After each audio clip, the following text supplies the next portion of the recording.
Assalamualaikum warahmatullahi wabarakatuh. Perkenalkan, nama saya Anugrah Purbaning Tias, NIM 80 dari kelas PBSI 7B.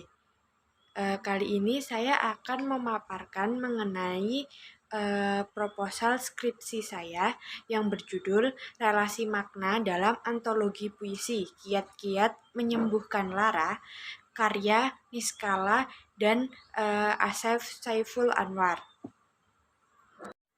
Yang pertama yaitu bab 1 pendahuluan. Jadi dalam bab 1 ini yang pertama adalah latar belakang masalah.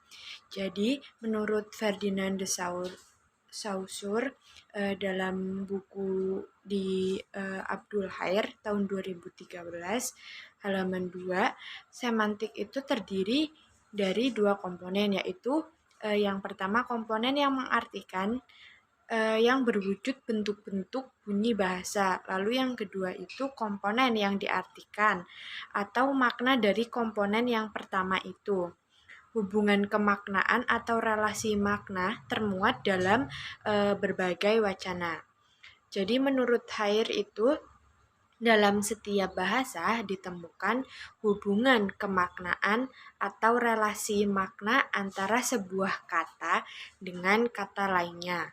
Kemudian beberapa hal yang dipelajari dalam relasi makna atau hubungan kemaknaan itu antara lain ada sinonimi, antonimi, homonimi, hiponimi, polisemi, redundansi, dan yang terakhir itu ambiguitas. Fokus kajian pada penelitian ini itu yaitu mengenai sinonimi, antonimi, homonimi, hiponimi, polisemi, redundansi, dan ambiguitas. Peneliti memilih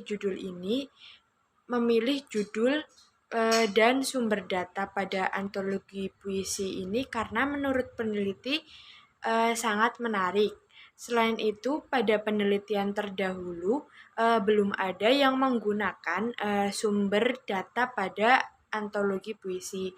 Penelitian terdahulu kebanyakan meneliti pada sebuah novel atau buku-buku lainnya seperti itu. Lalu yang kedua itu rumusan masalah. Rumusan masalah yang pertama adalah bagaimanakah relasi makna sinonimi dalam antologi puisi Kiat-Kiat Menyembuhkan Lara karya Niskala dan Asef Saiful Anwar. Yang kedua, bagaimanakah relasi makna antonimi. Yang ketiga, bagaimanakah relasi makna homonimi, homofon, dan homograf dalam antologi puisi Kiat-Kiat Menyembuhkan Lara karya Niskala dan Asef Saiful Anwar. Yang keempat, bagaimanakah relasi makna hiponim dan hipernim dalam antologi puisi Kiat-Kiat Menyembuhkan Lara karya Niskala dan Asef Saiful Anwar. Yang kelima, bagaimanakah relasi makna polisemi dalam antologi puisi Kiat-Kiat Menyembuhkan Lara karya Niskala dan Asef Saiful Anwar. Yang keenam, bagaimanakah relasi makna ambiguitas dalam antologi puisi Kiat-Kiat Menyembuhkan Lara karya Niskala dan Asef Saiful Anwar. Dan yang terakhir, bagaimanakah relasi makna redundansi dalam antologi puisi Kiat-Kiat Menyembuhkan Lara karya Niskala dan Asef Saiful Anwar. Selanjutnya ada tujuan penelitian. Tujuan penelitiannya adalah yang mendeskripsikan relasi makna sinonimi, antonimi, homonim, hiponim, polisemi, redundansi, dan ambiguitas pada antologi puisi Kiat-Kiat Menyembuhkan Lara karya Niskala dan Asef Saiful Anwar. Yang terakhir adalah manfaat penelitian. dibagi menjadi dua, yaitu manfaat teoritis dan manfaat praktis. Manfaat teoritisnya adalah sebagai penambah wawasan dan ilmu pengetahuan bagi para pembaca tentang relasi makna dalam antologi puisi Kiat-Kiat Menyembuhkan Lara karya Niskala dan Asef Saiful Anwar. Kemudian manfaat praktisnya yang pertama yaitu sebagai sarana untuk menunjang ilmu pengetahuan melalui penyediaan informasi yang berhubungan dengan analisis semantik. Dan yang kedua adalah sebagai referensi dan pengembangan konsep bagi peneliti lain untuk melakukan penelitian lebih lanjut, analisis bahasa umumnya dan analisis semantik khususnya. Selanjutnya yaitu bab 2, tinjauan pustaka. Yang pertama itu penelitian relevan.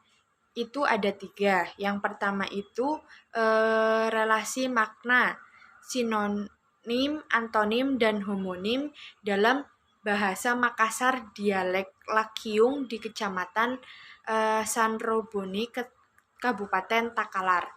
Kemudian yang kedua adalah analisis relasi makna, antonim, dalam surat Al-Mu'minun dan An-Nur. Dan yang ketiga adalah analisis relasi makna hiponim pada berita Pro Jambi Surat Kabar Timur Express edisi Januari 2017. Kemudian ada landasan teori. Jadi landasan teori ini membahas mengenai yang pertama itu semantik. Lalu setelah semantik dikelompokkan lagi menjadi jenis-jenisnya, yaitu ada sinonimi, antonimi, polisemi, homonimi, hiponimi, redundansi, dan yang terakhir itu ada ambiguitas. Lalu selanjutnya yaitu bab 3 mengenai metode penelitian. Yang pertama itu adalah jenis penelitian. Jadi penelitian yang saya lakukan ini merupakan penelitian deskriptif kualitatif.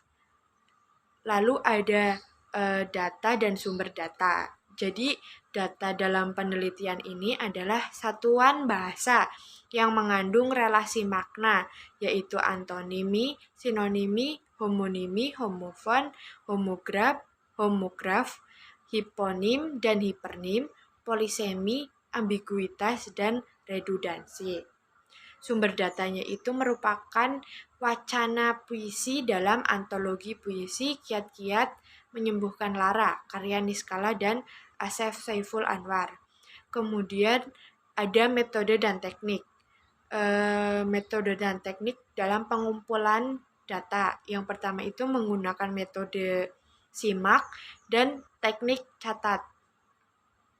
Lalu metode dan teknik dalam penganalisisan data, yaitu menggunakan metode Agi dan teknik ganti serta teknik lesap.